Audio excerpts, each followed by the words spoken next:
भगवान श्री कृष्ण अर्जुन से प्रेम पूर्वक कहते हैं, हे पार्थ, क्योंकि तुम मेरे प्रिय मित्र भी हो और मेरे प्रिय भक्त भी, इसलिए मैं तुम्हें इस योग का परम रहस्य बता रहा हूं। यह कोई साधारण ज्ञान नहीं, बल्कि वही शाश्वत विज्ञान है जिसे मैंने समय के प्रारंभ में सूर्य देव को उपदेशित किया था। फिर वे बताते हैं कि यही दिव्य ज्ञान एक अविच्छिन्न परंपरा के रूप में आर्षियों और राजर्षियों को प्राप्त हुआ, जिन्होंने न केवल इसे आत्मसात किया,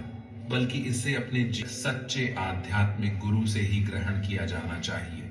ऐसे गुरु से जिसने स्वयं ईश्वर का साक्षात्कार किया हो, जो ज्ञान में स्थित हो और जो मार्गदर्शन के योग्य हो। गुरु के रूप में स्वयं श्री कृष्ण अर्जुन को आदेश देते हैं कि वह अपने हृदय में उत्पन्न हुए समस्त संदेहों को ज्ञान की तलवार से काट डाले। वे उसे विवस्वान को दिया, विवस्वान ने मनु को और मनु ने इक्ष्वाकु को इसका उपदेश दिया। इस श्लोक के माध्यम से भगवान श्री कृष्ण अर्जुन को यह बताते हैं कि जो ज्ञान वह उसे दे रहे हैं वह कोई नया या मनगढ़ंत नहीं है, बल्कि यह वही शाश्वत और दिव्य चाहते हैं कि जिस ज्ञान के माध्यम से वे उसे युद्ध के लिए प्रेरित कर रहे हैं वह कोई नवीन या मनगढ़ंत विचार नहीं। कलाप संसार के सामान्य जीवों की तरह नहीं होते, और जब कोई भक्त इस रहस्य को हृदय से जान लेता है